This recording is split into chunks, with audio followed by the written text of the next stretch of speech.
성경 퀴즈 하나 내고 가겠습니다. 구약 성경에서 제일 짧은 성경책은 어디일까요?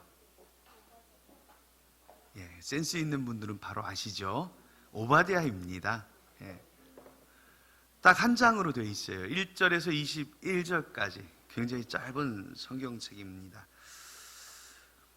또한 선지자 오바댜가 누군지도 몰라요. 그냥 오바댜의 묵시라로 끝납니다.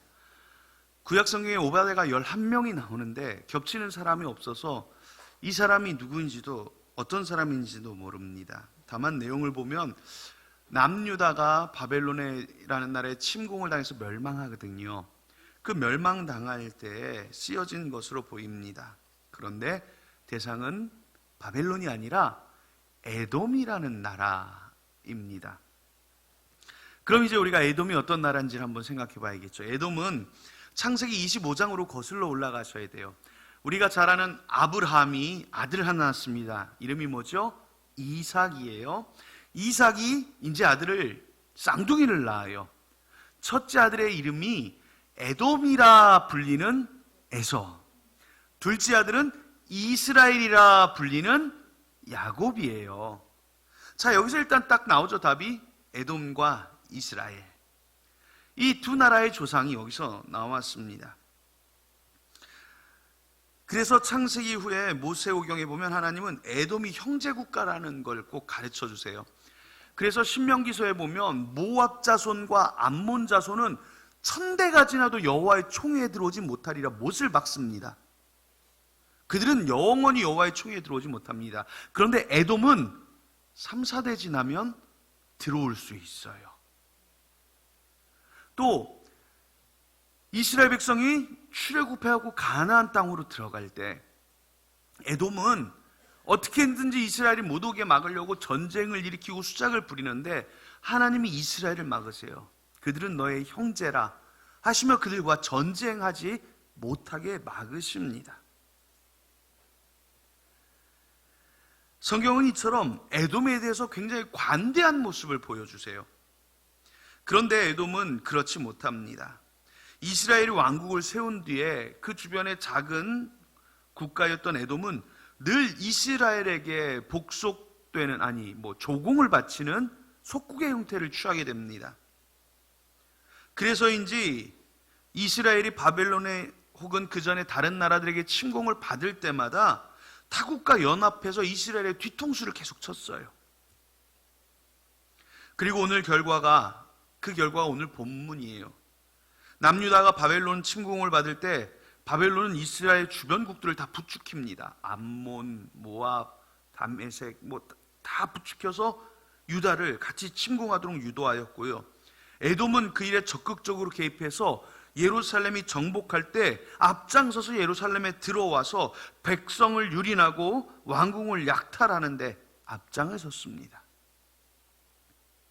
이때 선지자 오바댜가 에돔을 향하여 하나님의 말씀을 선포한 게 오늘 우리가 읽은 이 오바댜서의 내용입니다. 에돔은 하나님 믿는 국가 아니었어요. 에서의 자손들은 하나님을 믿지 않았어요. 그러나 하나님은 전 세계 모든 나라 위에 하나님이시기에 이들에게 임한 심판을 선지자 오바댜를 통해서 전달하신 것입니다.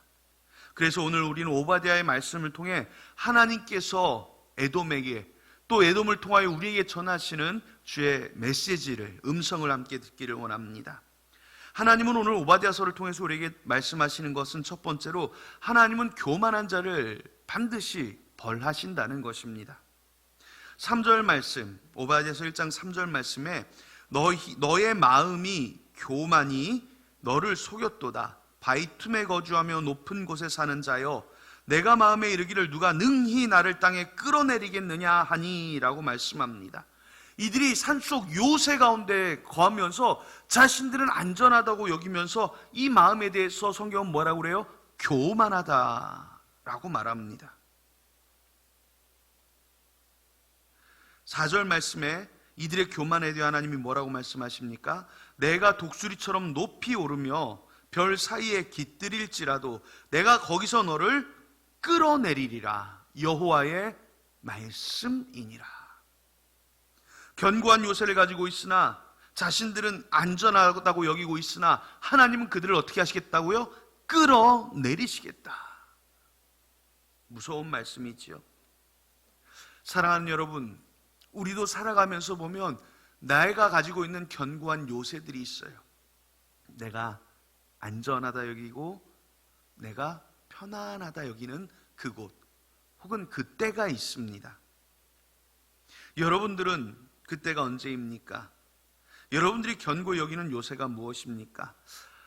아마 우리나라 사람들은 대부분 집을 요새로 여길 것입니다. 그래서 그 요새를 마련하기 위해, 집을 마련하기 위해 평생에 노력합니다. 내 집 한 채 있어야겠지요. 또 노년에 고생하지 않기 위해서는 재물이 있어야 한다고 합니다. 그래서 연금에 재산에 많은 재물을 쌓아두려고 합니다. 또 어떤 분들은 자녀를 형통의 복으로 생각해서 자녀들이 자신을 잘 부양하리라 생각합니다. 그러나 여러분, 집과 재물은 어떻게 될지 모릅니다. 누가복음 12장에 예수님은 어리석은 부자의 비유를 우리에게 들려주셨지요.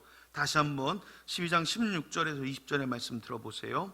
또 비유로 그들에게 말하여 이르시되 한 부자가 그 밭에 소출이 풍성함에 심중에 생각하여 이르되 내가 곡식 쌓아둘 곳이 없으니 어찌할까 하고 또 이르되 내가 이렇게 하리라 내 곡간을 얼고 더 크게 짓고 내 모든 곡식과 물건을 거기 쌓아두리라. 또 내가 내 영혼에게 이르되 내 영혼아 여러 해 쓸 물건을 많이 쌓아두었으니 평안히 쉬고 먹고 마시고 즐거워하자 하리라 하되 하나님이 그에게 이르시되 어리석은 자여 오늘 밤에 내 영혼을 도로 찾으리니 그러면 내 준비한 것이 누구의 것이 되겠느냐 하셨으니 라고 말씀합니다. 여러분, 이 말씀에서 제일 먼저 우리에게 주시는 말씀은 뭐예요? 재물은 내 것이 될 수 없다는 겁니다. 그럼 목사님 내 자녀에게로 가겠죠. 자녀가 수고로 얻지 않은 것은 자녀에게 득이 아니라 독이 될 수 있습니다. 그저 재물은 돌고 도는 것뿐입니다. 오히려 우리는 그 재물을 주신 하나님을 바라는 지혜를 가져야 하는 것이지요. 그럼 또 자녀들은 어떻습니까? 여러분들 잘 부양할까요? 며칠 전에 읽은 짧은 이야기입니다. 한 남자가 아침에 출근하는데 늙은 아버지가 이 남자에게 아들 나 5만 원만 줘 합니다. 출근길에 지각에 늦어서 잔뜩 힘든 이 남편은 아버지 또 돈 어디다 쓰시려고요? 오늘 혹 쏴붙이고 나가버립니다. 그러자 며느리가 쫓아가서 남편에게 오늘 장을 봐야 하니 돈 좀 달라고 합니다. 남편이 또 벌써 생활비 다 썼냐며 나무래가면서 지갑을 열자 이 부인이 남편 지갑에서 돈을 싹 다 꺼내가 버려요. 그리고 집에 들어가서 아버님에게 돈을 드립니다. 아버지 이거 가지고 가셔서 친구분들하고 맛있는 거 사잡수세요 합니다. 그리고 저녁이 되어 남자가 퇴근을 했는데 집에 들어갔더니 애들이 씻지도 않은 꾀지지한 채로 저녁도 못 먹고 그러고 있어요. 칭얼대고 있습니다. 고된 일 마치고 집에 들어온 남편이 집안일은 어떻게 하는 거냐고 하루 종일 애들 집에서 애들도 잘 안 돌보고 뭐 했냐고 부인에게 짜증을 냅니다. 그러자 부인이 얘기합니다. 애들 키워봐야 소용 하나도 없는데 뭐하러 공을 들여요. 어차피 우리한테 5만 원도 안 줄 놈들인데 그냥 지들 알아서 살라고 하세요. 대답했답니다. 나는 효도도 제대로 못하면서 자녀에게 효도 생각하시는 것, 여러분 그것도 교만일 거예요. 안심하지 마세요. 내가 안심할 수 있는 부분은 아무것도 없고요. 내가 장담할 수 있는 부분도 아무것도 없습니다. 이것도 역시 교만입니다. 우리가 불안에 떨 필요는 없지만 우리는 일마다 때마다 주시는 지혜가 필요한 사람들이에요. 세상은 그 무엇도 안전하지 않습니다. 안심할 수 없다는 것을 알아야 지혜입니다. 에돔은 안심했습니다. 그래서 교만했습니다. 그래서 자기들은 안전할 것이라고 여겼습니다. 그러나 하나님은 오바댜를 통해 내가 너희를 그곳에서 끌어내릴 것이다 말씀하시는 것입니다. 오바댜서 1장 9절 10절에 계속 말씀합니다. 드마나 내 용사들이 놀랄 것이라. 이로 말미암아 에서의 산에 있는 사람은 다 죽임을 당하여 멸절되리라. 내가 내 형제 야곱에게 행한 포악으로 말미암아 부끄러움을 당하고 영원히 멸절되리라 말씀을 합니다. 에돔은 분명히 멸망하리라. 너희가 믿는 그 모든 것은 부질없는 것이라고 말씀합니다. 그리고 성경은 우리 성도들에게도 이 에돔의 이야기를 통하여 말씀하는 것입니다. 여러분, 무엇을 믿고 그렇게 사십니까? 무엇을 믿고 그렇게 영생하실 것처럼 사십니까? 무엇을 의지하고 계십니까? 우리는 늘 주님 앞에 겸비하여 조심해야 합니다. 고린도전서 10장 12절은 말씀합니다. 그런즉 선줄로 생각하는 자는 넘어질까 조심하라. 우리가 믿음 위에 서 있다고 생각할 그때도 우리는 넘어질까 조심해야 될 때입니다. 이 넘어지는 거 생각하면 저는 저희 집 아들놈이 한 2살 때였을 것 같아요. 걸음을 처음 걸을 때인데 아이가 참 아장아장 걸어서 이제 괜찮다 싶었던 때였는데요. 이 잘 걷던 아이가 넘어졌어요. 그런데 넘어지면서 TV 장 모서리에 이마를 갖다 부딪혀 버렸어요. 움푹 들어가가지고 응급실로 달려가서 13바늘인가를 꿰맸어요. 어땠을까요? 그 뒤로 아이가 걷는데 그 뒤를 쫄쫄쫄쫄 쫓아다녔던 기억이 나요. 혹시 또 넘어질까? 혹시 또 넘어질까? 잘한다고 생각하십니까? 선줄로 생각하십니까? 지금 안전하다고 생각하십니까? 지금도 우리 원수마귀는 우는 사자와 같이 두루 삼킬 자를 찾아 헤매고 있습니다. 그러므로 늘 교만을 멀리하고 말씀과 기도로 깨어있는 성도들이 되시기를 주님의 이름으로 축복합니다. 두 번째로 우리가 알아야 될 것은 주의 말씀은 반드시 이루어진다는 것입니다. 에돔을 향한 주의 준엄한 심판의 말씀은 여러분 이대로 공허한 메시지로 끝나는 게 아니라 그대로 이루어집니다. 18절에 이렇게 말씀합니다.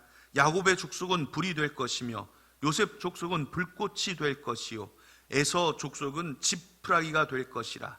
그들이 그들 위에 붙어서 그들을 불사를 것인즉 에서 족속에 남는 자가 없으리니 여호와께서 말씀하셨음이라 라고 성경은 말씀합니다. 바벨론의 침공 때 에돔은 자신들이 앞장서서 이스라엘을 정복했다고 여겼습니다. 그런데요, 역사적으로 이 정복전쟁이 주전 586년에 일어났는데 5년 뒤인 581년에 바벨론은 에돔을 쳐들어옵니다. 지금은 페트라라고 여러분들이 알고 계신 그곳이에요. 요르단에. 그곳의 도시 이름이 셀라인데 바벨론에 의해 침공당하고 에돔은 멸망합니다. 그리고 이후 주전 321년엔 알렉산더 대제, 전 세계를 호령했던 알렉산더 대제의 신하였던 안티고누스에 의해 에돔 전체가 완전히 몰락하게 됩니다. 이들은 이후 떠돌이가 되어서 유다 남쪽의 이두메 지역으로 옮겨와요. 소수가 옮겨와서 거주하게 되는데 이들 역시 주전 130년경에 강제로 할례를 당하고 유대에 복속이 됩니다. 이두메인들이. 그리고 여러분들이 아시는 헤롯 대왕, 주 1세기경의 헤롯 대왕이 이 사람이 에돔 출신이거든요. 이두메 사람이에요. 강제로 유대인들에 편입시켜 버립니다. 그래서 역사적으로 혹은 민족적으로 혈통적으로 에돔은 존재하지 않게 됩니다. 당장은 자신들이 이겼다고 생각했습니다. 완전한 승리에 도취됐을 것입니다. 그러나 이들은 하나님을 믿지 않았기에 하나님 말씀을 듣지 않았습니다. 아니, 몰랐어요. 하나님은 분명 예레미야를 통하여 70년의 언약을 주셨고 이스라엘이 반드시 돌아오리라 약속을 하셨습니다. 그리고 하나님은 그 약속대로 그들을 회복시키셨습니다. 오히려 이스라엘이 회복되는 그동안 에돔은 몰락에 몰락을 거듭하여 결국 민족 자체가 사라지는 치욕적인 역사를 경험하게 됩니다. 이 사건의 시작은 처음에 말씀드린 창세기 25장에서 시작됩니다. 25장 23절 말씀입니다. 여호와께서 그에게 이르시되, 그는 누구예요? 이삭이거든요. 두 국민이 내 태중에 있구나. 두 민족이 내 복중에서부터 나누리라. 이 족속이 저 족속보다 강했고 큰 자가 어린 자를 섬기리라 하셨더라.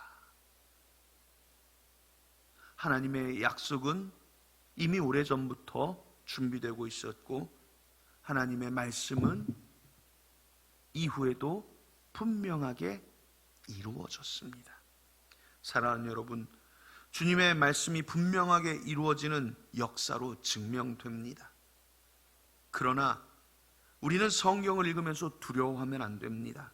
성경 말씀은 저와 여러분들을 향한 심판과 저주를 위한 주의 경고가 아닙니다. 성경은 우리를 향하신 하나님의 사랑의 음성이라는 사실을 반드시 기억하십시오. 이제 멸망하는 이스라엘 향하신 하나님은 예레미야를 통해 70년 후의 회복을 말씀하셨습니다. 앞에 본 18절에서도 야곱의 족속은 불이 되고 요셉의 족속은 불꽃이 될 것이라 하셨습니다. 오늘 본문 오바댜의 마지막 절도 이와 같이 우리에게 말씀하는데요. 20절 21절에 이렇게 말씀합니다.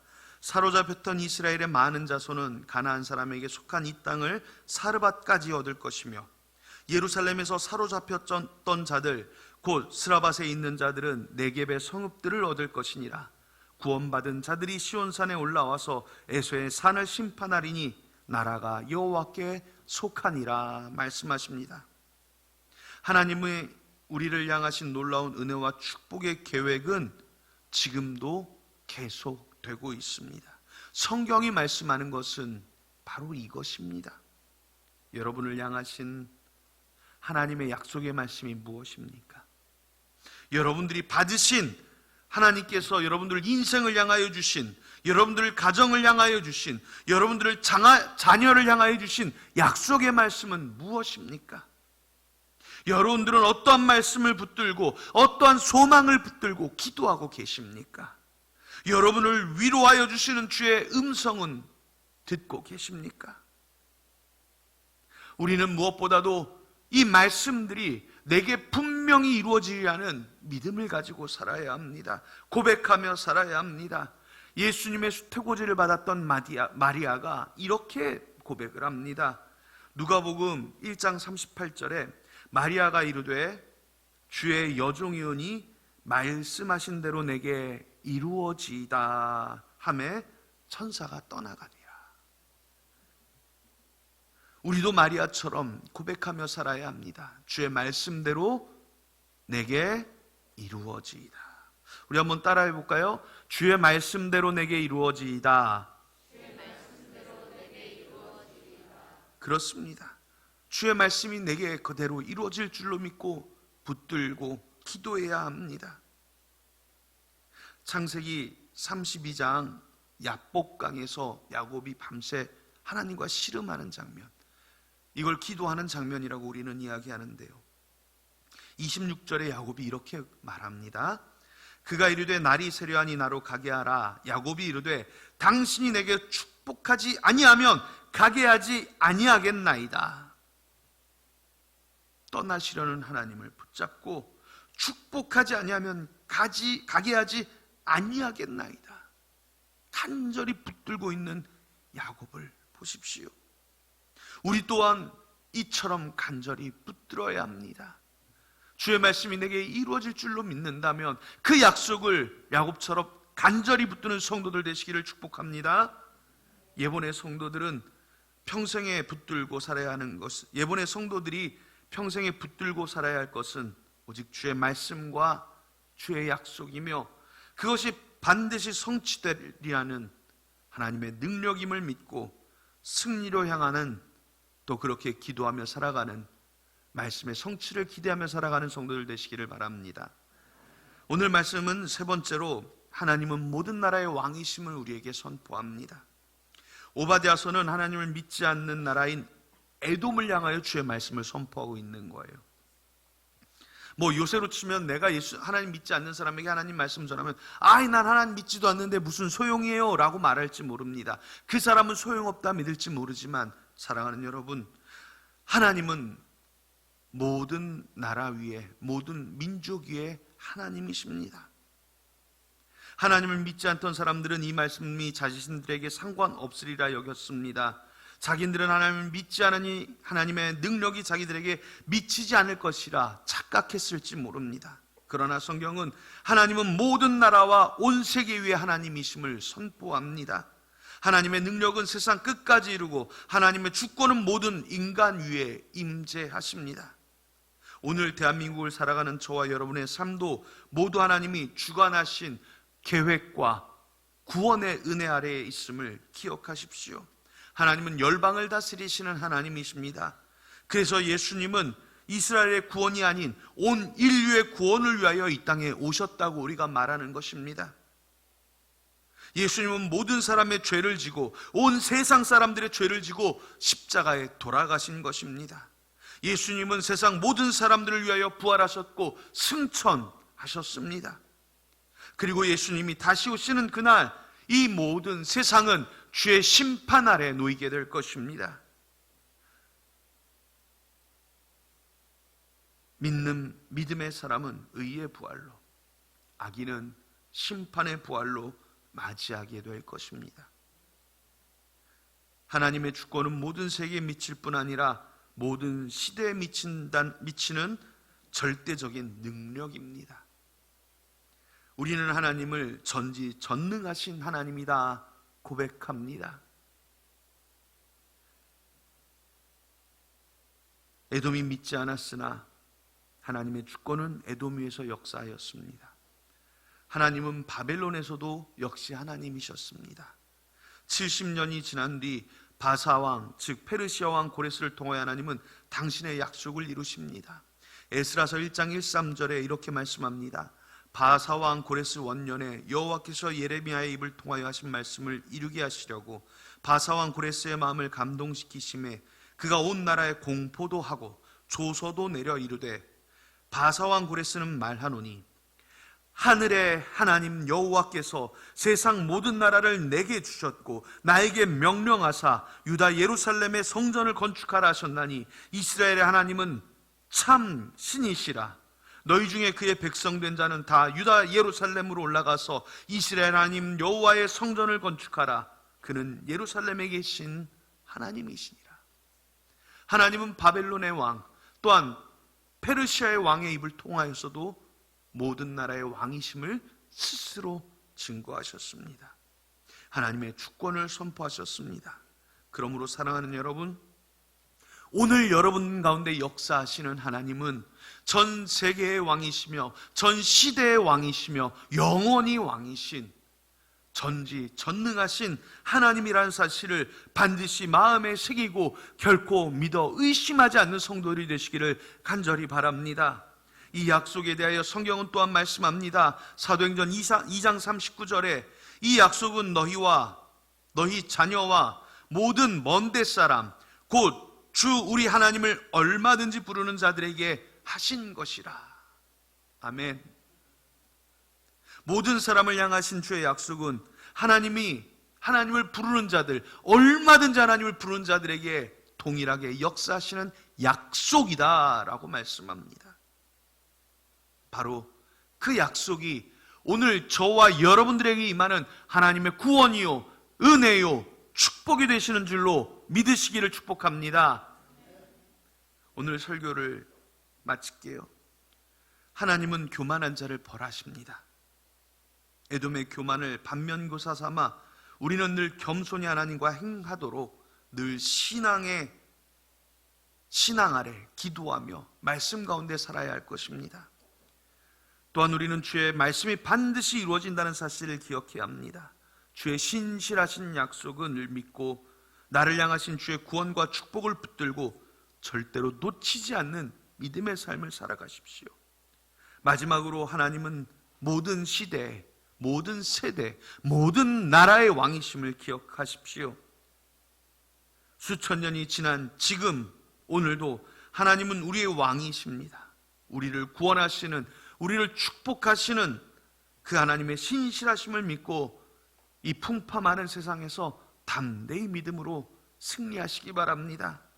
이제 세상을 향하여 다시 믿음을 가지고 겸손히 말씀의 약속을 붙들고 전지전능하신 하나님의 신실하심을 믿으며 승리의 걸음을 걸어가는 우리 사랑하는 예본의 성도들이 되시기를 예수님의 이름으로 축복합니다. 기도하겠습니다. 하나님, 오늘 선지자 오바댜를 통하여 에돔에게 주신 말씀을 우리가 들으며 주께서 교만한 자를 미워하시고 그 말씀을 신실히 이루어 가시며 모든 세대의 왕 되심을 우리에게 알려주셨사오니 사랑하는 성도들, 이 시간도 오직 그 마음에 예수를 믿는 믿음이 흔들리지 않게 하시고 오직 우리의 왕 되신 하나님을 붙들고 인생의 승리를 경험하고 축복을 경험하고 능력을 경험하며 살게 하여 주시옵소서.